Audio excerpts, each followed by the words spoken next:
জনমত যাচাই করেন। পিয়ার অবশ্যই আপনারা বুঝেন, সে পিয়ার পদ্ধতি যদি আনতে হয়, বাংলাদেশের এই ফেব্রুয়ারির নির্বাচনে জনগণের কাছে যান, ভোট দিয়ে ওই সংসদে, শেরে বাংলানগর ওই সংসদে যা সংখ্যাগরিষ্ঠতা অর্জন করে ক্ষমতায় যান, সংবিধান পরিবর্তন করে পিয়ার দেন। কিন্তু বাংলাদেশের মানুষ ৫৫ বছরে বুঝে ফেলেছে বাংলাদেশের নির্বাচন একটাই, আমার ভোট আমি দিব। সেই ভোটকে মৃত ব্যক্তির ভোট দ্বারা জলাজ্জলি করে দিয়েছে শেখ হাসিনা। আজকে সেই শেখ হাসিনা দিল্লিতে বসে আবারও বাংলাদেশের গণতন্ত্র যে এনে দিয়েছে মুক্ত খোকনেরা, সেই গণতন্ত্রকে আজকে শেষ করে দেওয়ার জন্য হাসিনার প্রেতাত্মারা এখনো সচিবালয়ে বসে আছে। নির্বাচন নিয়ে বাংলাদেশে যে ষড়যন্ত্র চলছে, যে নির্বাচন নিয়ে আবার নানা রকম পদ্ধতির কথা বলে এই নির্বাচনকে বানচালের হীন প্রচেষ্টা করা হচ্ছে, এই বিষয়গুলো আমরা রাজনৈতিক কর্মী হিসেবে যা বলি, অনুগ্রহ করে অনুরোধ জানাবো এই কথাগুলো দেশবাসীর কাছে জানাবেন। গতকালকে জরিপে আমি দেখেছি একটি টক শোতে, আমি দেখলাম সেখানে ৯৬% লোক, ৯৬% মানুষ এদেশে শান্তিপূর্ণ ইলেকশন চায়, ভোট চায়। কিন্তু আমি বুঝতে পারি না, মুক্তিযুদ্ধের একজন অস্ত্র হাতে যোদ্ধা করা হিসাবে আমি আজকে যারা রাস্তায় নেমে এই ইন্টেরিয়াম গভর্নমেন্টকে বিষাক্ত করে তোলার জন্য আপনারা রাস্তায় নেমে যে আমাদেরকে বিভক্তি করার হীন চেষ্টা করছেন, আপনাদের উদ্দেশ্যে বলতে চাই, এটা কি গণতন্ত্রের পক্ষের লোক হলেন? যদি গণতন্ত্রের পক্ষের লোক হয়ে থাকেন, কেন প্রফেসর মোহাম্মদ ইউনূসকে আজকে শঙ্কার মধ্যে পাঠাচ্ছেন? কেন আজকে প্রফেসর ইউনূসকে আমাদের মাঝে বিভক্তি তৈরি করার জন্য হীন চেষ্টা করছেন? এই বিষয়গুলোর জবাব আপনাদেরকে দিতে হবে যদি ফেব্রুয়ারির নির্বাচনে কোন রকম সংশয় শঙ্কা সৃষ্টি হয়। কারণ হাসিনার বিরুদ্ধে রাজপথে আন্দোলন করা যেসব লোক আত্মহত্যা দিয়েছে, আমার নেতা ১০,০০০ কিলোমিটার দূরে থেকে বাংলাদেশ জাতীয়তাবাদী শক্তিকে ১৬টি বছর টিকিয়ে রেখেছে।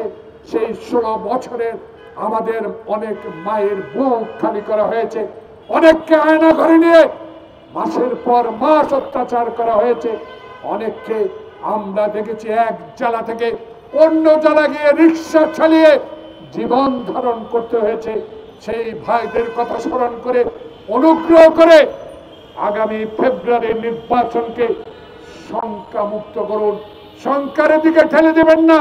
কারণ আজকের এই গণতন্ত্র পুরাণের বিষয় হলো সচিবালয়ে হাসিনার প্রেতাত্মারা এখনো বসে আছে। সচিবালয়ে নয়, শুধু সারা বাংলাদেশে উপজেলা বলেন, জেলায় বলেন, যারা ২০১৪ সালে আমাদেরকে নির্বাচন থেকে বিরত রেখেছিল, আমাদের আন্দোলনকে ধূলিসাৎ করে দিয়েছিল, নিজেরা বোমা ফাটিয়ে নিজেরা ট্রেন লাইন উঠিয়ে দিয়ে আমাদেরকে মামলা দিয়েছেন, আজকে তাদের উদ্দেশ্যে বলতে চাই, আবারও কি সেই ষড়যন্ত্র এই আওয়ামী প্রেতাত্মাদের দ্বারা শুরু হয়েছে? যদি বুঝে থাকেন হাসিনার প্রেতাত্মারা এখনো সচিবালয়ে আছে, অনুগ্রহ করে। কারণ ২০০১ সালে বেগম খালেদা জিয়া আপনাদেরকে ২ জন মন্ত্রিত্ব দিয়েছিল, শহীদ প্রেসিডেন্ট জিয়াউর রহমান আজকে বাংলাদেশে বিভক্তি ছেড়ে বাংলাদেশকে বিশ্বের দরবারে একটি দেশ হিসাবে প্রতিষ্ঠা করার মানুষে যেই দল গঠন করেছিল, সেই দলের আদর্শ নিয়ে বেগম জিয়া বাংলাদেশে এরশাদ বিরোধী আন্দোলন করে গণতন্ত্রকে ফিরিয়ে এনেছে। মনে করিয়ে দিতে চাই ৯৬ সালে বেঈমানি করেছে কারা, মনে করিয়ে দিতে চাই এই বিশ্বাসঘাতকদেরকে চিহ্নিত করুন। দয়া করে রাজপথ থেকে উঠে এসে এই ইন্টেরিয়াম গভর্নমেন্টের যে নির্বাচনের ট্রেন, সেই ট্রেনে চলেন, জনমত যাচাই করেন। পিয়ার অবশ্যই আপনারা বুঝেন, সে পিয়ার পদ্ধতি যদি আনতে হয়, বাংলাদেশের এই ফেব্রুয়ারির নির্বাচনে জনগণের কাছে যান, ভোট দিয়ে ওই সংসদে, শেরে বাংলানগর ওই সংসদে যা সংখ্যাগরিষ্ঠতা অর্জন করে ক্ষমতায় যান, সংবিধান পরিবর্তন করে পিয়ার দেন। কিন্তু বাংলাদেশের মানুষ ৫৫ বছরে বুঝে ফেলেছে বাংলাদেশে নির্বাচন একটাই, আমার ভোট আমি দিব।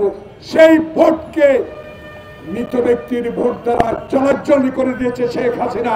আজকে সেই শেখ হাসিনা দিল্লিতে বসে আবারও বাংলাদেশের গণতন্ত্র যে এনে দিয়েছে মুক্ত খোকনেরা, সেই গণতন্ত্রকে আজকে শেষ করে দেওয়ার জন্য হাসিনার প্রেতাত্মারা এখনো সচিবালয়ে বসে আছে।